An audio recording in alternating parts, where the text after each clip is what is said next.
Greetings, my name is Luis Molina, and I'm the host of the Life Puro. Today I'm with Mike Tusa, a good friend of mine who I've known for over 20 years. So, welcome to the studio, Mike. Thanks for having me, Lou. Yeah. So, what I'd like to do first of all is offer the cigar, or offer the guest a cigar. So, feel free to take it out, the wrapper, or in this case, a leaf. The leaf. We can light up before we get into the conversation. Yeah. So today we're featuring the Leaf by Oscar. It's their 10th anniversary. Mm-hmm. It's a Criollo wrapper, all Honduran tobacco, so it's considered a Honduran Puro. And if people aren't familiar, you can kind of look at it. It's kind of strange. It's not wrapped in cellophane. It's actually wrapped in another tobacco leaf. Jeez. And that's just kind of the unique packaging from Oscar. So yeah, feel free to cut and light it. Yeah, I remember when these came out on the scene, 10 years ago, a lot of people thought, oh, it's just a gimmick. Like it just looks dumb, like being wrapped in a tobacco leaf. But once people actually tried it, they realized, oh man, it's pretty good. I remember when another friend of ours introduced me to him, and I'm a little skeptical on certain things. Sometimes it's wrapped in a leaf; it might be a little gimmicky, but turned out it was good, and then he expanded his line. Then wasn't always the hugest fan of Oscar. It's still quality stuff, but I did like the Cesarions when they first came out, and then the Rosalias. Oh yeah, the Rosalia was the one that kind of did it for you, huh? Yeah, because it was that true cigar that our friend and I were. Who was that, Gus? Gus, yeah. Mm-hmm. Gus and I were looking for that's extinct. The brand's still around, but that blend's extinct, as well as I do. But I found that was closest, and then these came out, and I was like, "Wow, this is much different. This is much different than what I remember from Oscar's leaf lines before." But that's kind of an awkward lighter. Now, did you? Yeah, we got the Colibri table torch, or just a single jet. Mm-hmm. So yeah, this is offered. We offer it for sale in store or in our online store. Mm-hmm. They either have a Toro format, which is a 6x52, or the Gordo, which is a 6x60. You only had it in the Toro, correct? Yeah, the same size as I'm smoking it now. Yeah. And I smoked that actually with Gus and his cousin that came by my house, and I was like, wow, it's. Yeah, remember what you said when you lit it? They could smell the aroma. They didn't know what it was, and they were asking, man, what is that? It smells pretty good. Gus, of course, because at the time, how he likes to show up sometimes without cigars. Mm-hmm. But, of course, I gave him one of your house blends, if we could say it like that. Yeah. Which is a great fishing cigar that we take on the boat when we go. The Sirius Mañas? Yeah, the Madrids. Yeah. I tend to prefer those. But the Barcelonas are still quite good. And even over those, because I know he's a big fan of those, he's like, man, whatever that is really good. And I said, well, you will like it. It's yours. It's your brand of choice. Talking about house blends, the Leaf by Oscar started as a house blend for Island Jim's shop in Pittsburgh. The Leaf and Bean. Yeah, a lot of people don't realize that. I think I remember you telling me that years ago when we were talking about the line. Yeah, but it did so well that they decided to expand, and this is their 10th anniversary celebrating this line. So this is one, good. This one, What are some of the notes that you got from the previous sessions? Well, it was only that one time. I mean, you even though it's a Honduran smoke, you don't normally get the pepper like you would in a true Nicaraguan smoke, if I'm correct. I got there's always a underlying earth and maybe a little wood. But I even got maybe it's just me, a little bit of a nutty note. But like we've talked about over the years, notes are subjective. What I can get, you might not get, and vice versa. Yeah. Well, I've always liked asking your opinion of flavor profiles because yours is very sensitive, given especially like your family history and the business that you guys have been involved in. I guess so. Yeah. So it kind of it's very similar. Yeah, I mean, I grew up trying things from all over the world because of family business we had. And, so let's explain it. Let's explain it. It's Central Grocery. Yeah. My dad. So a lot of people don't know Central Grocery. What is Central Grocery? It's started in 1906 by a great grandfather. Okay. I'm still trying to remember all this because you hear the story. I know the family history, 45 plus years, and it's like, wait a minute, has it changed? it was a great grandfather that started, and we're famous for the sandwiches that's synonymous with New Orleans muffalata. But the sandwich always didn't exist. The name of the bread is actually the name of the sandwich. It's just that when the farmers, because when the Sicilians left Sicily in the Contessa Antonina group, I guess you could say, Yeah, a lot of the New Orleanian, or from a certain yeah, region, the Sicilians are from that We're town. not. Huh? My family's not from that region or that group per se, but our friend Joey is. His family is, and you know uh, we came from a kind of the middle area where I think Contessa Annalena was mostly towards Palermo. Okay. I'd have to ask my dad, you know. So, but the you guys started 1906. That's when the business opened up, 1906. Well, what it started as, the sandwich really started as that the great grandfather Lupo, what he noticed was that the farmers, because the Sicilians came here with farmers from Sicily, and they came because across the street from the store was open air markets, kind of like where they're like the French market. Yeah. And they I can't remember if we even. I'm sorry not to cut you off, but we didn't. I didn't preface. It's in New Orleans. In the French Quarter. Yep. Yeah. Okay. So they started coming in naturally at lunchtime, and they would buy everything individually. And then Mr. Salvatore Lupo said, "Why don't I just put them together?" And it was born. Like lump it all together as a sandwich. It's quite ingenious for the time, right? You know, so they had, you know, the Sicilians, like, you know, from what you've learned from myself and Joey and just normal New Orleans history, is we like certain things, and they like, you know, stuff that was familiar, because the climate in Sicily and the climate here are very similar.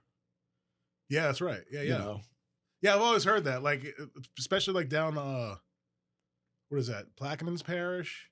A lot of the citrus that's grown there, it was started by Sicilian immigrants, huh? I think so too. And I think up by Independence, up in that hammer, they have a lot, strawberries. Yeah, that was an area too where they would come with the farmers would come and do their thing in the quarter and then buy what they needed and go back up. You know, and I think it was weekly they came down. I'm not sure. My grandfather used to be, when he would tell me all these stories. But when you're young, you truly listening. Yeah, you were very close to your grandfather. Yeah, he inherited. Fishing, him and my great uncle, and then down the line, so on and so forth. Yeah, but the Sicilians, I mean, they're part of why New Orleans' culture is, and food, let's say, you know, New Orleans food culture is because it's, you know, New Orleans is the only indigenous cuisine I think that was ever made in the United States, because, you know, you can go to New York and you can get Italian, but that was brought there. But the Italian here is going to have a French influence, a Spanish, and African. Yeah, Creole. I've heard that, that reference. The Creole, like it's more of an Creole Italian. Yeah, Creole Italian, because you're mixing with the French brought, the Africans brought, the Spanish brought. Yep. So even with the food, New Orleans is unique in that regard. Yeah, I mean, you remember when we went overseas, when we went to Spain together with Gus, and when they found out we kept saying we're from New Orleans, they lit up. Yeah, they lit up. You know. I've been, I was in China when they found out, in Hong Kong when they found out it's from New Orleans. Everybody lit up, and it's like, everybody knows it. Of course, they all know, say, Mardi Gras and jazz, right? But you know, there's so much more to. But I guess just in general, they feel like the people in New Orleans are just nice people. Yeah, I mean, we talk. I mean, not only, you know, we'll talk to anybody. You know, you can be having lunch with somebody and you start recommending where to eat for dinner. That's right. Yep. And that's what sets apart New Orleanians. We're always talking about the next meal. Well, I think too, Italians, because I can remember going to my mom's house for dinner or lunch, and I'll be like, "Hey, Ma, you cooking? What you cooking? We'll eat your lunch first, and then we'll decide." You know, it just goes like that. You know. And a lot of people who, especially who are watching, that are not from Louisiana or New Orleans, like, they're hearing your accent. They're probably wondering, man, he sounds like he's from Brooklyn or New York. I get. And that. I know the history of that. Do you know the history of why that is? Well, I don't know. I guess it's the way the slang that's mixed in, because you know how we talk with New Orleans make up words. Yeah. I mean, let's be honest. And we call it the Yat accent for where you at. Well, but I can tell you, like, so one of my favorite books is A Confederacy of Dunces, and they actually explain it.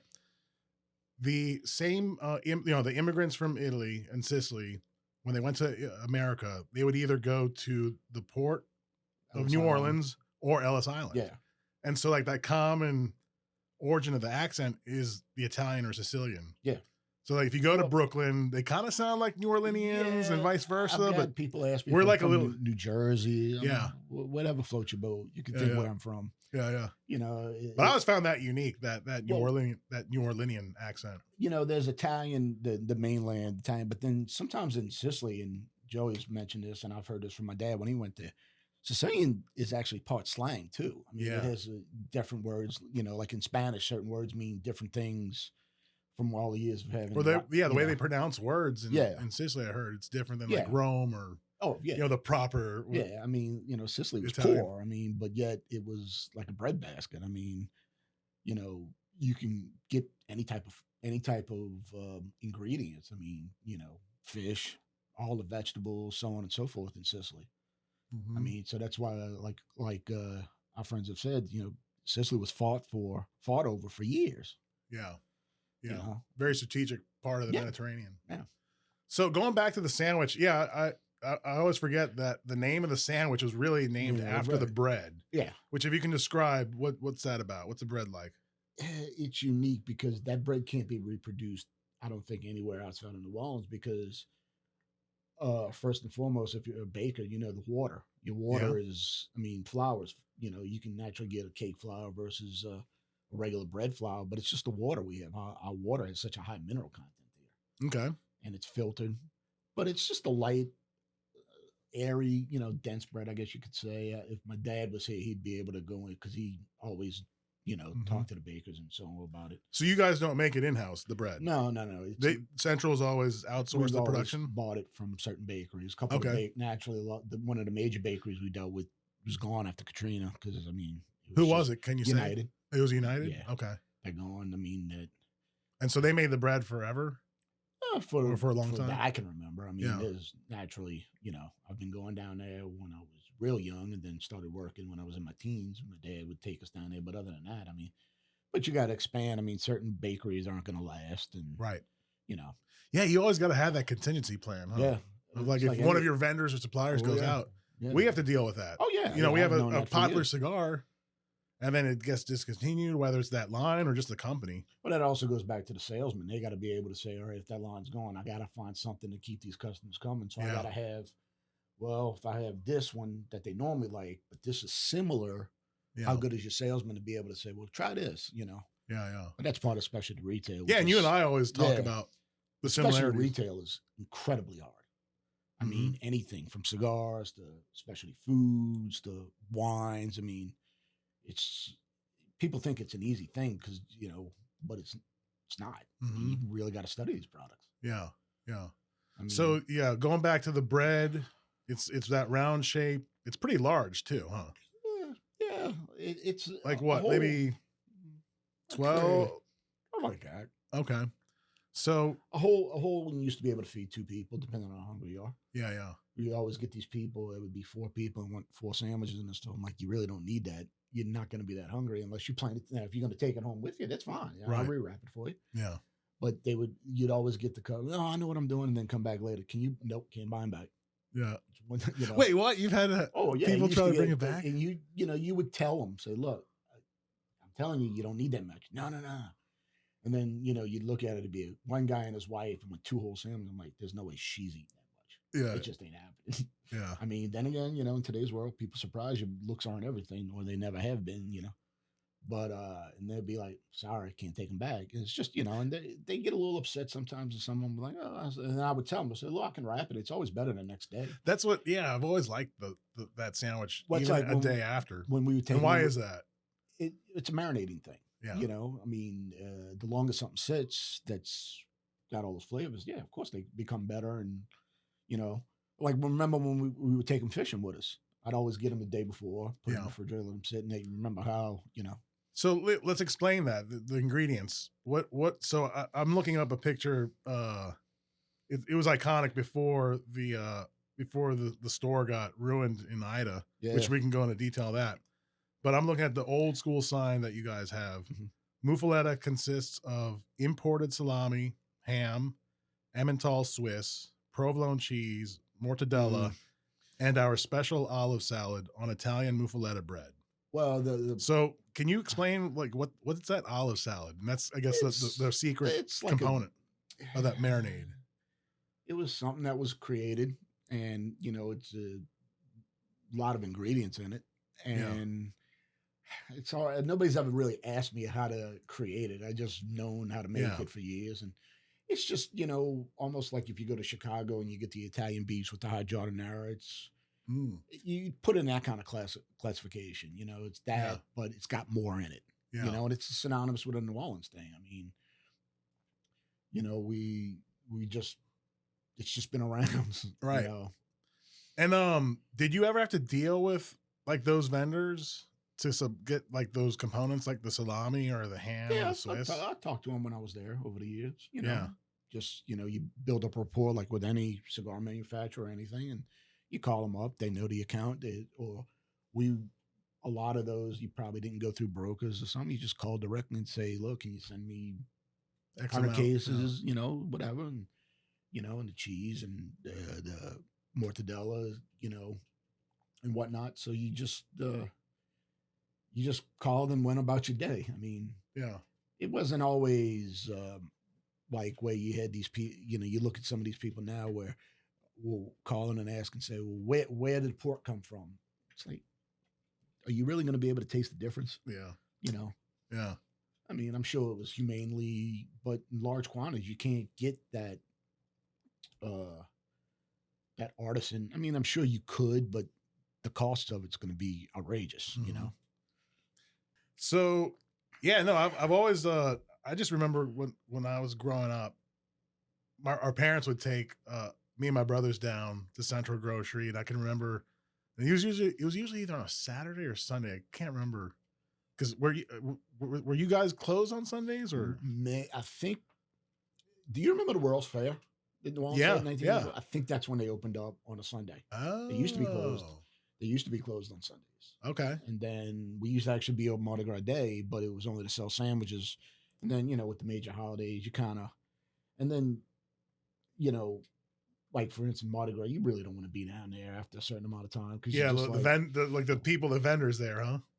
I guess some do. Like, well, that time of year is like we knew that we used to associate with that had a business not that far from ours. Would know, they. But yeah, I mean, but some vendors like they had to be open. That's when they made their money. Yeah. Oh yeah, that was a money maker. And some, I guess, just maybe didn't want to, huh? When I got old enough to when I started riding in Endymion all those years I rode, I mean, yeah, I didn't want to be down there. I mean, actually, I was young enough. I was like, man, I got to go ride in the parade. I'm start partying on the Thursday before the Saturday, and there was no way I was getting up Sunday because I didn't get home till daybreak on Sunday morning. You remember the year I let you come to the show? Yeah. You saw. It was. That would be a hassle. Yeah. Money was just tiring. So how do vendors have to account to like where do you park when it's like so crowded? Do you have? There's a lot, but the rates go up, or you line up a ride. I mean, sometimes I would get my mother to bring me. Yeah. Or my dad had his wife bringing him. I'd go to my dad's house and then riding with him. Or you got to coordinate. Well, and the thing is, I had relatives that still lived in the French Quarter, so I used to get the residential park. I had They used to get one for their car and then a guest residential parking. So my mother's cousin lived in the quarter on Ursuline Street. I took you by the house, and she would give it to me every year. So I was like, well, I could park in the residential spots all day, and I was fine. But the key is during Monday, you got to get down there early. I used to be able to show up if I worked at 8 o'clock in the morning and get a spot 7:45, walk to the store and work. During Mardi Gras, it didn't happen. Okay. You had to get up even earlier, So yeah, I remember you always stressed to me that the French Quarter, for a long time, people forget that was a working neighborhood. Still is. Okay. It's not just all commercial. Well, it's kind of sectioned off to a degree. I mean, when you and I and our other friend Dave and his wife, I was walking around showing y'all, there's certain areas. The side towards Esplanade tends to be more residential, but if you go towards Canal Street, it's, both. Yeah, mostly. Okay, it's both. Yeah. But, for the longest, and I can remember my dad telling me stories back in the day, way back in the day, I guess when he was, I don't even know, that Decatur Street wasn't desirable at all. It was a rough area. Yeah. Because I can remember my mom saying Rampart Street was like the Savile Row of New Orleans, because she grew up in the French Quarter. Okay. When my mom and dad got married is when she finally moved out of the French Quarter. we moved to Lakeview Mhm. by UNO. So Rampart Street was, and I don't know if you remember watching those shows on PBS, New Orleans, that was, or Yeah. when New Orleans Oh, I love shot. those. Yeah. And I watched them one day with her, and she just said, no, everything they're saying is true. Because my mom can remember her and my grandfather going, for him to get a suit, we'd go to Rampart Street. Okay. And they would get, and they had, that's, I don't know if that was more desirable because it was closer in. People thought you had the rougher people closer to the river, but you don't know. I mean, she would tell me stories, and I think she just liked telling me the stories because, we were never going to grow up in the French Quarter. I mean, I can't imagine living there now. Well, especially with the noise and just that's always been a problem. The crime. Oh, but I remember reading a book. I can't remember what book it was, but they talked about that part of Decatur where Central is, probably in the early 1900s or late 1800s. That was a rough spot. Yeah. Oh, yeah. It was very dangerous. Well, you were right by the river. So even though people talk about the danger today, it may have been worse back then. We just don't know. We didn't live. Maybe they weren't as brazen as they are nowadays. Because there's been times you've called me and say you want to go down and we go eat at a certain restaurant down there or hang out with it and it's like, yeah. Unfortunately, it's sad. Because I love the city, but man, from the time I started going down there when I was young, before I actually was working there, when my mom went back to work after we were to what it is now, it's night and day. You think it's worse today than when you were down there? I don't even know if I should be.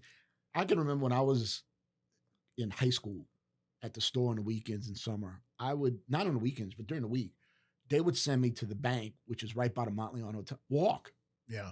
With the money to go get change and walk back with the change. Holy cow. There's not a chance in hell I would do that nowadays or send anybody to do that. Right. But you could do that back in there. But then as you walk and people know where you're from or, like you go to the bank and the lady would know, okay. Yeah, people got to know everyone. Like down the quarter, everyone knew it. Yeah, and now, too, we didn't have, and I can remember maybe in the late 90s, early 2000s when all the gifts, the same gift shops exploded. The t-shirt shops. Yeah. I mean, I used to wonder how many you can have on the same blocks on the same crap.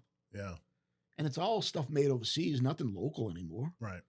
I mean, I've seen it where the alligator heads, the ones they sell, those lacquered down alligator heads that they almost have as a novelty thing in some of the things. Yeah. I mean, China. Yeah. It's like, I always wondered that about tourist cities.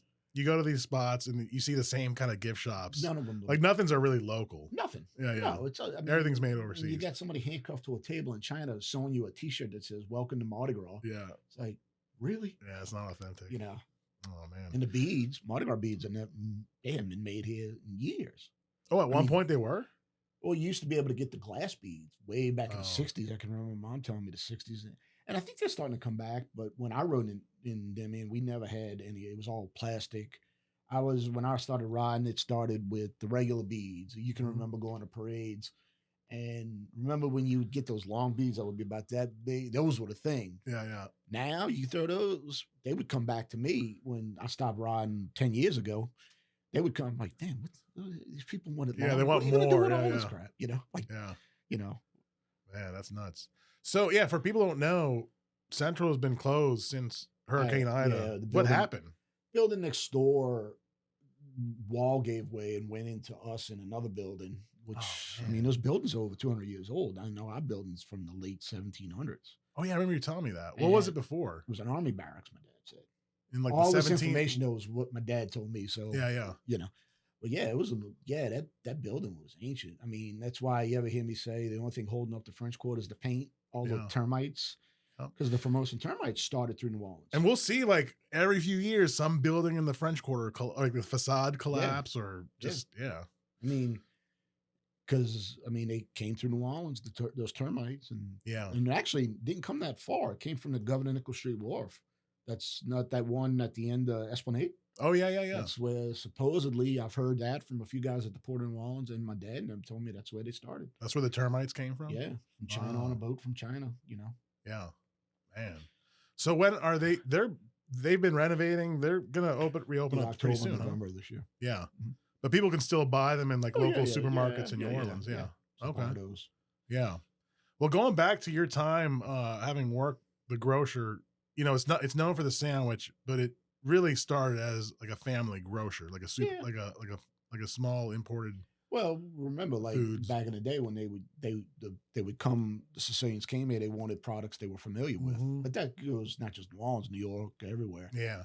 So you'd So, find like what kind of products would you find? oh, you would find the pasta, but the store wasn't the only one. I mean, they had Solari's, which is grocery, which used to be where I think Dickie Brennan's is. Used to be a Okay. grocery store. There was another one 2 doors down from us. So, you There were a know, lot of oh yeah, grocers. yeah. I Yeah. mean, you had stores that catered to what the people, immigrants wanted. Hmm. So it's just, we maybe had something that made us survive longer than other ones, Yeah. or like we've talked where generations, the next generation, I don't want to do that anymore, Right. you know? So I've always thought like that like your family's business model is pretty unique. And if I were to ever get, not that I would, but into the food business, you have like some staples, but like I feel you need that signature. You need a draw. Yeah, you need that like item Well, that maybe the business has created yeah. to survive, and if you survive Well, long enough, it it's becomes like a we've draw. talked about the house blend cigars that Yeah. Hmm. you have a draw. And yeah, that's kind of what we're But doing. one downside to locals now have become, and I'm not saying locals are bad, but when you can get something in the suburbs, they don't Yeah. want, excuse me, they don't want to hassle going down, finding a place to park, maybe getting a parking ticket. Yeah. But if you have that one item that, I'll risk it for. But you guys are still like unique in that you're targeting a lot of tourists and Well, the visitors. French Quarter has become a tourist Yeah. destination. I mean, locals go. See, I was going to ask about that. Once the suburb movement started, I guess a lot of like the landscape changed for business, huh? Yes and no. I mean, Yeah. I guess it's cyclical. I mean, you get those people that get nostalgia and they go, or you get Hmm. people like our friend Dave. He lives in the quarter. He just loves the history. That's right. And, if long as you stay safe, you can have a great time walking around, seeing the sights. Because look, grow up in the quarter, and if there's another person that we know that would back me up on these stories, but you saw sights. I mean, most people that What were lived some in, like crazy sites that you saw? no, what kind of, We're not G-rated. No, yeah, no. Think about that, but yeah. yeah, that was gonna be a tough call. I mean, I remember when they did a movie premiere at the cathedral for a Disney movie Oh, okay. many, many years ago. Oh yeah, and you've seen pretty Yeah. much anything you can imagine Yeah. can have. I mean, there's, Crazy stuff. oh, you saw the same homeless people. Sometimes there used to be a woman. My dad, I forgot what she called her, Duck Lady, Ruthie the Duck Oh Lady yeah, or the something. duck lady I heard. Yeah, yeah. Yeah, she was out of her mind. Yeah. Yeah, she wasn't. Like she literally had like what ducks that would follow Yeah, her. I can remember that was before me, but my dad would tell me Okay. that story. Then there was another woman, always in black, and they said, "Oh, she's a witch." I'm like, "No, she's just crazy." But I guess they would tell us that to stay away from, but we would. Then I remember the influx of the famous gutter punks. Oh yeah. The man. rich kids from the Northeast that wanted to rebel, but all had Amex cards from their parents. Yeah. I can remember that one. Is that why some of the businesses have like these spikes that they lay on the stairs? Because a lot of them, it prevents them from just loitering and sitting on a storefront. There, yeah, and then Yeah. well, too, if you remember the top of the fences where they would have glass bottles and stuff, Yeah. that was before that. That was just Yeah. Oh, I've seen that in Latin America when we used to go to El Salvador. A lot of houses had you used the to glass. see. Remember Frank Davis? Oh yeah. Frank Davis had a thing where how he did his little tours, like kind of like Ronnie Burgess used to do, and, Mm-hmm. I think if I remember correctly, he had an IBU fence. They used to call those ones with the spikes. He goes, and then somebody was, I remember, was like, Yeah. "What?" What's He goes, IBU? IBU. If IBU, I wouldn't touch those fences. It's Yeah. like it's funny. He was a cornball, but he was everybody loved him. He'd come to the store and he was full of life. He was, like those. You used to get those characters like that. Yeah. What celebrities do you remember John having Goodman was a visited? regular. Okay. Nice guy. Yeah. I think the nicest celebrity we've ever had in the store. I mean, but his reputation, Henry Winkler. I was there. My dad waited on him. He was the Fonz. The Fonz is actually the nicest guy, and I've heard that in other interviews that he's done on the radio, and he is literally the nicest guy in the world. Yeah. I mean, he's so meek, and when he was there, if I remember correctly, he was signing autographs for anybody who walked up, and he was so appreciative, and I'm like, yeah, that's a rarity. You know, I'd imagine. Well, but again, if you're a celebrity, I gotta imagine you just get tired of like getting bombarded. You're just trying to enjoy yourself, mean, trying to buy a sandwich, and yeah, I mean, you can't always, of course, celebrities have that stigma where they're asses. I mean, you can't always be a celebrity like, modern day Keanu Reeves or Henry Winkler, where they're just so approachable. Where they has Keanu been to the no, Central? I don't know. I doubt it. I mean, I never paid attention to it. As long as your money was still good and had dead presidents on it, You're more good. power to you, bro. But no, going back to, I remember my parents would take me and my brothers down there, and I loved it. Like it was such an event to go to the grocer. Just you could tell that it was like something antique, very historical. Or the sandwich, we go to the back, eat in the stalls, get my barks in the glass bottle. Yeah, I remember when it was get my Zaps chips, and man, I love Ron it. Zapp. I remember one day he was in the store, and this is, I think, I'm trying to remember the story. Jokingly, because we had that rack, if you remember, right where I can remember filling that rack up 3-4 times a day during Mardi Gras. We'd run out of chips in the morning because people, that's when they took off. And to give clarity that people don't know what Zaps is, they're the kettle cooked chips. I think they were at the forefront of that, if I'm not mistaken, because they were out of Gramercy, Louisiana. And I think I don't know if he was just looking for a better chip. Okay. But as far as I can remember, he was the first to do that. Or at least not nationally, maybe also too to have that flavor. The Cajun Crawtator was the original. That was it. He joked one day that rack paid my house off at the store because every Monday and Thursday we would get the guy's name was Charlie, who was the distributor for it, come and fill it up, leave us a lot, and he would just be there and just come in, talk, but we saw the same distributors and vendors a lot, we just. So, and that's the other thing I was thinking of. You guys had to really coordinate, like you operated about like a just-in-time inventory with the sandwiches, huh? You didn't want to have overstock because sometimes the sandwiches would run out. That's when, my dad used to always look at how many hotel rooms were supposedly booked. Okay. Because in the Conventioners Bureau, New Orleans Conventioners Visitors Bureau. Yeah. Used to send out a list of how many hotel rooms were booked up, and he would judge from there. But there were some days he would just way off. Wow. Like the numbers would say one thing, and then we'd be like, damn, we'd be done at 3:00 in the afternoon. It's always. And there were some pissed off people, huh, that were waiting in line. Yeah. Or you get the people that had been in line, got the sandwich, went out, came back in, looked around, left, and then, you got to listen when you're out, and they'd be like, oh yeah, we're out. But you were in here earlier today. Why don't you just buy them and ask me to hold them out? We've done that, you know. Okay. But, times change. I'm not familiar 100% with how it works now. But, the goal is to end with nothing because you want to start fresh every day. Right. Especially with the bread. I mean, that bread's only good for one day unless you freeze it. So you kind of talked about like your friend Dago at Taqueria de Corona. Mm-hmm. He kind of does the same thing too, huh? Yeah, he has a 3-day inventory because he doesn't have a walk-in refrigerator. He's told me, he says it forces him, even though he started cooking in an Italian restaurant, a Latin. There's not a restaurant in New Orleans that doesn't have somebody speaking Spanish in it. I'm sorry. No, that's everywhere though. That's everywhere. But New York, we saw that. Oh yeah, we saw that. Yeah. Yep. But I mean, he says no, 3 days is enough. Start over fresh. Yeah. And that's why he has the business he has. Like anything, same way at the store. We kept the same quality. You may have paid more for it, but at least you knew what you were going to get. I don't mind paying for quality as long as it's quality. Yeah. I don't want to get something that's been sitting there for 4 days and you telling me it's fresh and I can visibly see it's not fresh. Yeah. Well, I want to talk about when you invited me to the fancy food show. I thought that was really intriguing. I figured you liked that. Well, that was also because you took me, was the year before that. Oh yeah, to the cigar tours. Yeah. I kind of went a little overboard there. We'll get to that, but can you explain like what the fancy food is and why do you go there? Well, it's a lot of the products we buy. The vendors are showcasing. Okay. If anybody's ever been to that type of show before, you know what it is. Mm-hmm. I mean, it's like the Consumer Electronics Show, the PCA, the Fancy Food Show. It's just, and you walk around and you see what's new, what's coming, what's people you dealt with, so on and so forth, and you see products, what they're trying to introduce. Yeah. Sometimes I think there's too many products they're trying to introduce. It was overwhelming when I first walked in. That was at the Javits Center in New York. Javits Center, yeah. We went what in 2015, I think. No, we went 15 or 14. 13, I think. Okay.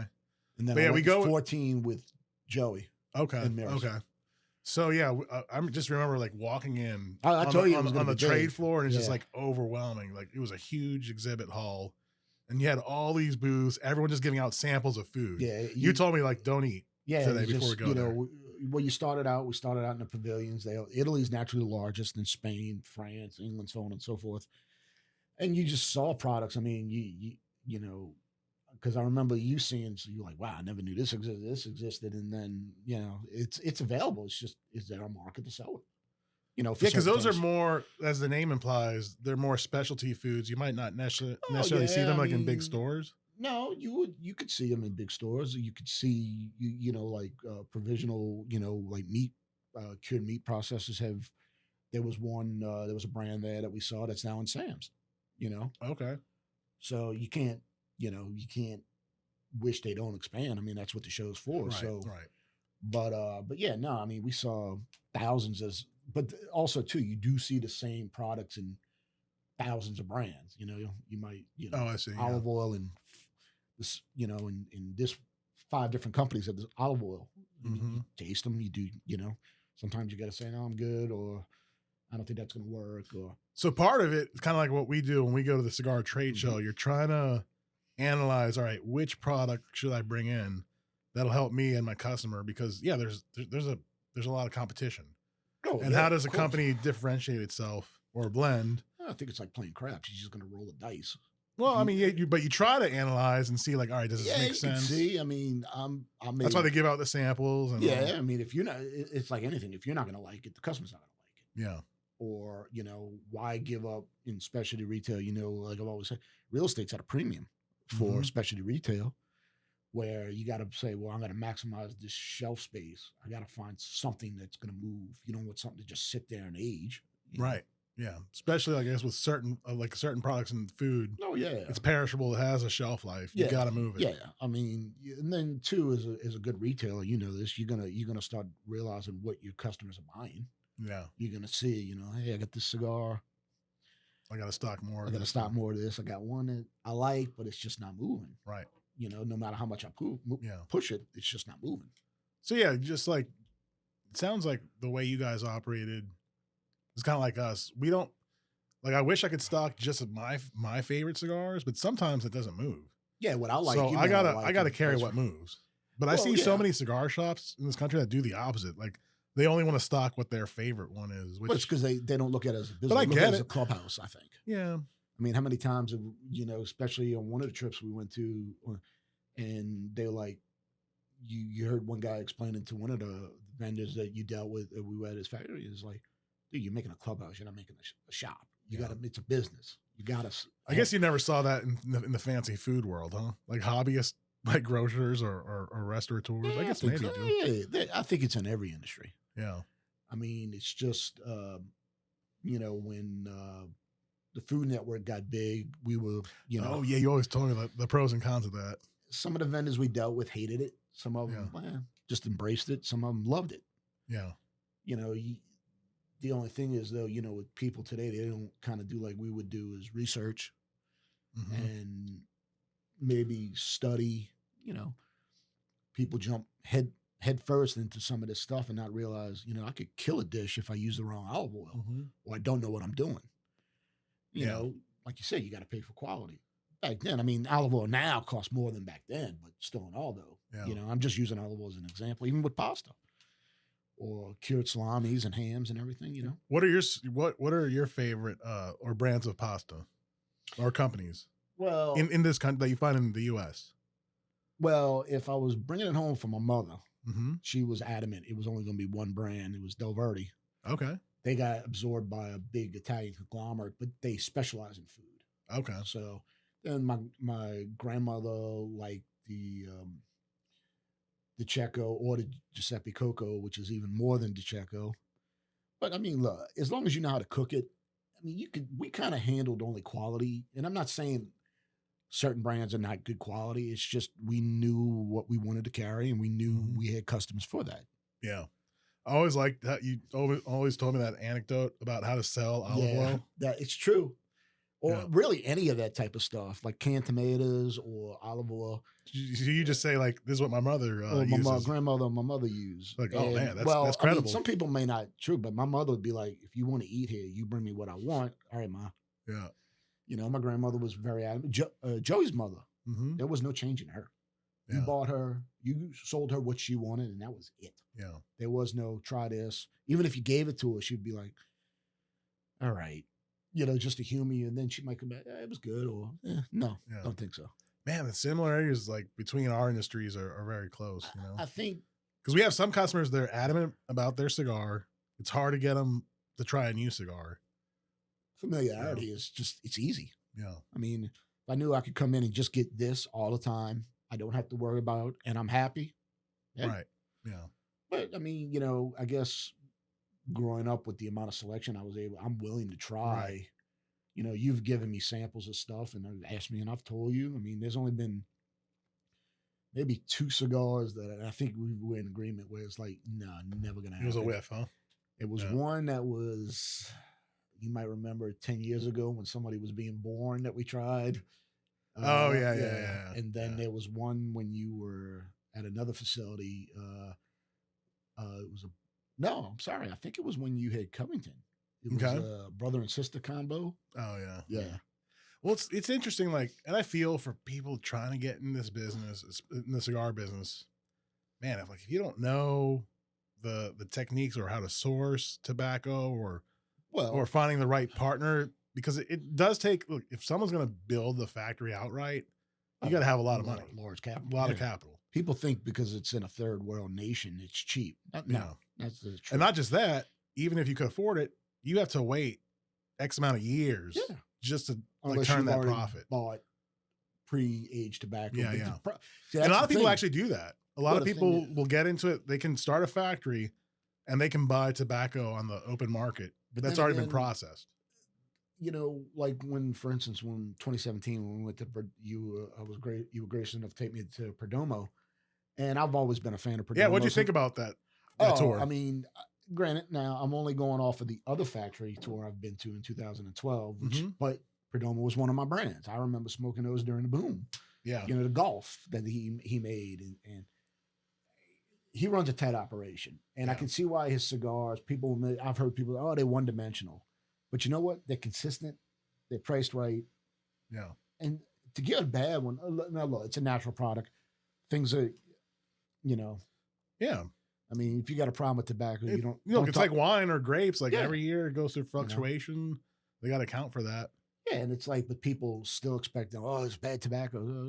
I don't make the tobacco. God makes it. You got a problem? Talk to him. Yeah. I just make the cigar, you know. That quote sounds familiar. It does, doesn't it? Yeah. For those who don't know, we're talking about what, Seinfeld? Seinfeld. Yeah. Hence your shirt. Thank you. Yeah. Got a little addiction to that and one other show that's required watching daily. Yeah. You know. So yeah, no, the Perdomo factory tour is awesome. I definitely recommend it for anyone who wants to take more of like that academic approach to learning about a factory operation, the tobacco field operation. And then you were alluding to the other trip was the My Father cigar. 2012, another one. What do you think about that? That was pretty cool.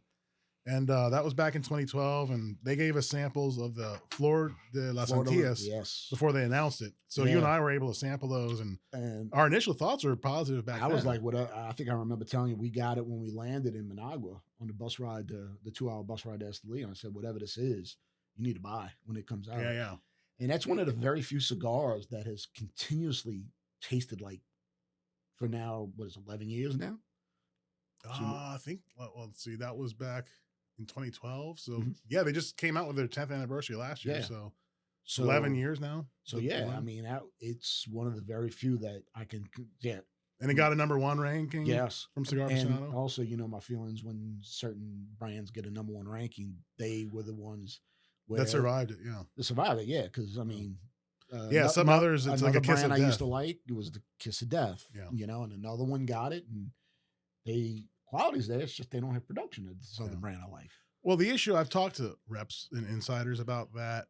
When a certain company gets that number one ranking, it can be a kiss of death They because, put all their muscle behind that one line. and sometimes they're trying to rush it. So it like Yeah. ruins. So like when I see a cigar that I like get number one, I try to like grab as many that are currently available because you don't know if it's going to taste the same. Well, too. After. And then after, But my father's one that can withstand because they've that. had quite a few number ones, if I'm not Yeah, mistaken. yeah, La too. Bijou and that Yeah, one. Le Bijou and Fleur de Lesson too. And Padron, too. Even Oh, yeah. though I'm not the largest smoker of Padrones. I mean, but they can withstand those number one rankings. yeah, I mean, that's the thing. These new brands that get these number ones, and it's like, great, you barely got the number one now. How are you going to continue getting number ones? Yeah, I know.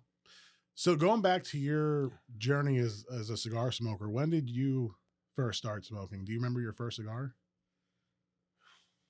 Probably. And how did you smoke? Like, well, who I'd always introduced you seen to my it? dad and my uncle smoke cigars, and their friend smoke Okay. cigars, and I always liked the smell. What brand was it that they liked? Well, my dad always liked the Don Linos Oh yeah, and yeah, Alon yeah. Unicas. Okay. And I can remember seeing Bowser's. This Mhm. was before they kind of got into regulated to the level they are now. My uncle was a Hoyt of Monterey, the Excaliburs. Mm-hmm. My dad was also that. And then my dad, over time, he got very complacent where just Ashton VSGs. Ashton VSG, yeah. And I smoked those, but, they're good. It's just I don't feel I get my money's worth out of them. Yeah. But if you like them, hey, more power to you. And there are people in our industry who know about your family's operation, and they love getting the sandwiches ordered. Yeah, we used to Dion at Illusione. Illusione likes it, Remember yeah. when we went to you took me to the trade show here in New Orleans. Yeah, He yeah. was there. When he found out, I think he gave us some free cigars, some samples. Yep. But then they had one of the guys. Well, the people that own Ashton actually used to shop at Levine's, Levine's Mhm. because after Katrina, I think my dad said one of the gentlemen called him just to see how they were doing, because I guess over the years you build a rapport with people and send them. I remember seeing 5 boxes of cigars came from there. Man. Of course, I poached 2 boxes. Then I wound up smoking more of them. Hopefully you didn't give away yourself, but that's all right. At this point, yeah. Then it was, So let's see. I want to go back to some of those products. Like we were talking earlier before we started recording about the amount of fraud in the food industry. Can you elaborate on that? Like, Well, have you seen certain examples of that? Well, yeah. I mean, you always see. Well, let me say it like this: some people may consider fraud because it's a inferior product, but Italy has levels of like Romano cheese. Certain ones. Okay. There was one brand, I don't know if you remember, Joey and I really enjoyed the Romano cheese, but they had a major theft. They didn't, because Did they ever found out who did that? It was an inside job, and I think, if I'm not mistaken, they had counterfeit go out and. Wow. But I mean, yeah, if it's DOP regulated, there's going to be a paper trail. Whereas, I'm always leery of when you never see a country of origin on a label, but you see distributed by. Yeah, I never It doesn't liked that tell me. label. Yeah. Well, Walmart and Sam's are notorious for that. Costco too. Yep. But part of it too might be to prevent other people knowing who their suppliers are, because they've maybe created something good. With all the They don't want information copycats. with all the information that's available, you can find out anything. Yeah, Let's but be I honest. think from what I heard, they actually will have their suppliers sign like a non-disclosure agreement. Yeah, but it's funny you mention that, because you see everybody raves about the Kirkland brand. We use that as an example.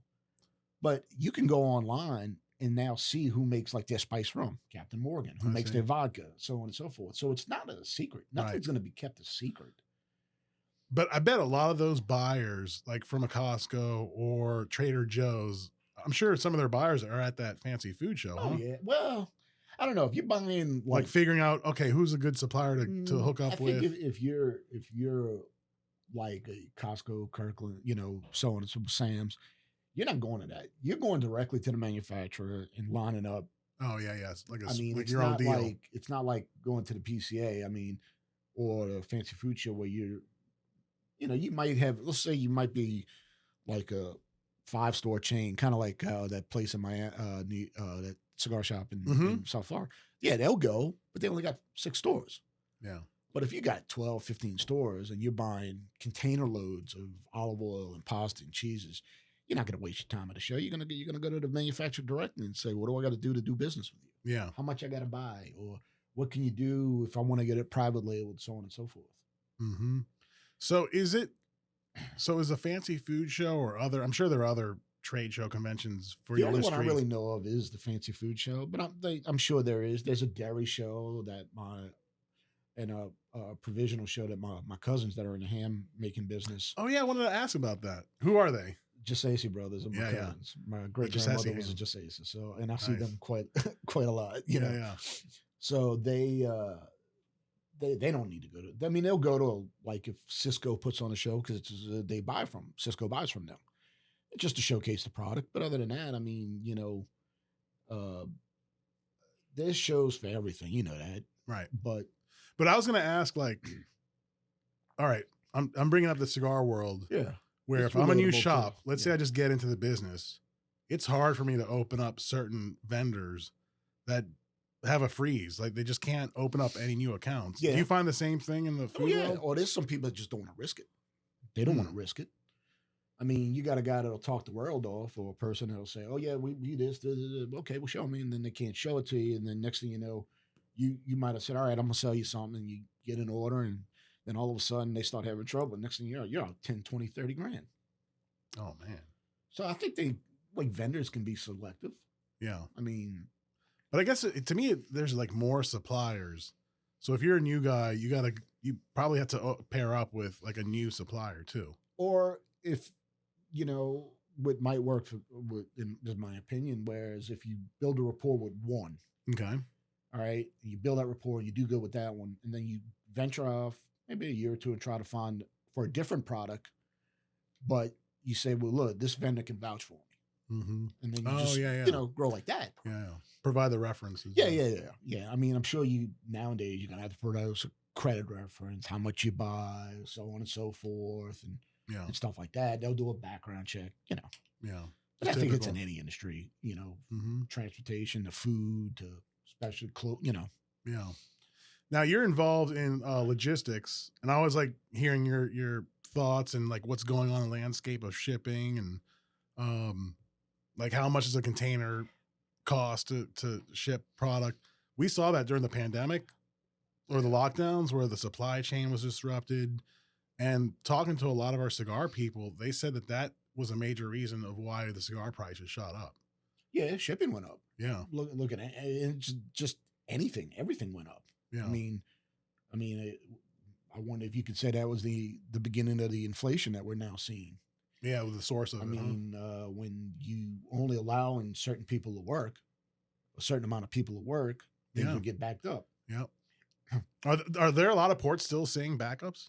Yes and no. I mean, it just depends. I mean, some ports work more than the others.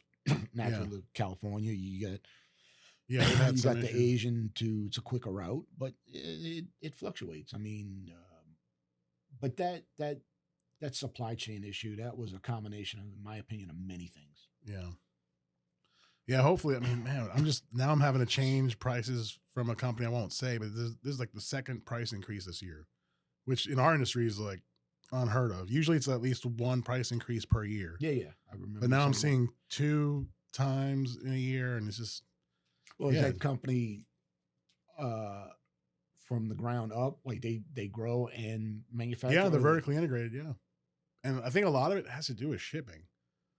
Yeah, that's but they won't really like. No, they'll kind of give like general reasons. Like they just say, oh, just the overall cost of doing business is going up. Sometimes they give the factors, but sometimes they just make it generalized. Yeah. So I mean, there's so many factors, and unless you can see it with it's a guessing game. Mm-hmm. Yeah. But I mean, nowadays when you if somebody approached you about making a cigar, well, in general, let me ask you this: if I had a bar, let's just say I had a bar, and I was in Panama, I had a bar in the country of Panama, and I wanted to have cigars. Is it easier now to go through a reputable shop, to get to a manufacturer? Well, if I were going to open up an operation like that internationally, you try to go to the factory of origin directly. But from what I've seen over the years, being able to see more of the inside of this industry, sometimes those those companies, they get a little standoffish. Like, Well, now we're seeing, if you're an established factory, it's going to be tough. If you don't have a prior relationship, it's going to be tough. So then you might have to do a little bit more research, because there are a lot of factories in our industry that you'll never really see distribution in the US, but they're usually small, and there's a reason too. A lot of their quality standards are not that good. We've talked about this many times. And then number two, a lot of them, they don't know English, they don't know like how to sell in the United States. So they just tell you, it's a barrier to they entry. don't know the whole. Yeah, because I've seen a lot of them, and they don't have any idea of how to just enter the U.S. market. So, but like we're dealing, for example, with Tabacalera La Isla, who I think is like the next cigars. up and coming I've had small factory, but that you've given me. I don't think he's going to be small for long. The way he's doing, he's very organized, very communicative. He understands. He kind of seems like he's going the AJ route, starting small, quality. Yeah, but I mean, and I don't know what his long-term goals are, but I just know that based on what he's doing, his trajectory, if he keeps going, it's just going to get better. So we're sourcing a lot of our private blends from him. Yeah. So, and I think he's one of those guys who gets how to operate in the U.S. But he could probably tell you like, oh yeah, there are a lot of these like small houses. They just don't know how to approach anyone, in the U.S. But I think a lot of it could be language barrier and just the cultural barrier. So I wonder how many people in the cigar industry don't speak Spanish, or don't have any understanding of any type of Spanish to get, what I'm saying, to get in. So you're talking about like from the reverse, like if. Oh, I mean, because I'm thinking of Rocky Patel. Like it was a little more challenging for him to enter because he didn't understand the Latin, and but he still kept at it, worked hard, and was able to. I mean, he's got a phenomenal brand. Yeah. Which Rocky Patel did you say you smoked recently that you liked? Well, I was in the Edge, the one that surprised me because I haven't smoked Rocky Patel in large quantities in a long. Was that Sumatra? I'm not a big fan of those Sumatra in general, but that one really stood out. Okay, I was like, wow, this is But then again, I hadn't smoked an Edge in years. Yeah, some of my other friends, they're. Oh, that's the one with the blue band on the foot. Yeah. Yeah. That's a fantastic cigar. I was like, wow, that one really was good. I mean, I've been fortunate enough for you to recommend cigars that are really like, wow, last week a few. Yeah. Yeah, you've been enjoying. The one we currently smoking was, like I said, I enjoyed Oscar stuff, but wasn't, if you put My Father in front of me and an Oscar, naturally I was going to go to My Father because, even though I like some Oscar, it just didn't. But this one is like, wow, I'm going to revisit. Yeah, this 10th anniversary kind of changed your mind. When you get those, it kind of helps you revisit the other lines, some of the more not newer lines, but the ones that have been established. Yeah. Well, cool, man. Well, look, I think we're getting close to wrapping up. We have one final segment that we like to ask our guests. It's a lightning round. Are you up for it? Sure. We call it the final puff. It's 4 rapid fire questions. So the first one, Tabasco, Crystal, or other? Oh shit. When you say other, are you talking about any country? Any other hot sauce?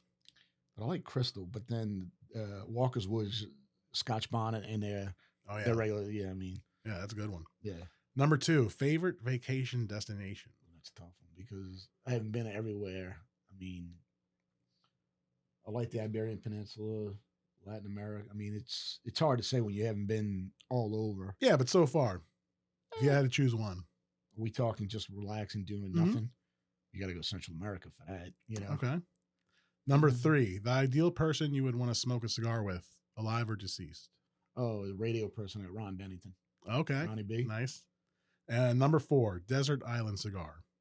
Oh, Pepin Blue Label, Generoso, or the 56 ring gauge one. Okay. Yeah. Very nice. All right, Senor. Well, thank you very much for joining us, and appreciate your insight. Yeah, so, thank you. All right, and thanks for tuning in, everyone. Until the next cigar, we'll see you later.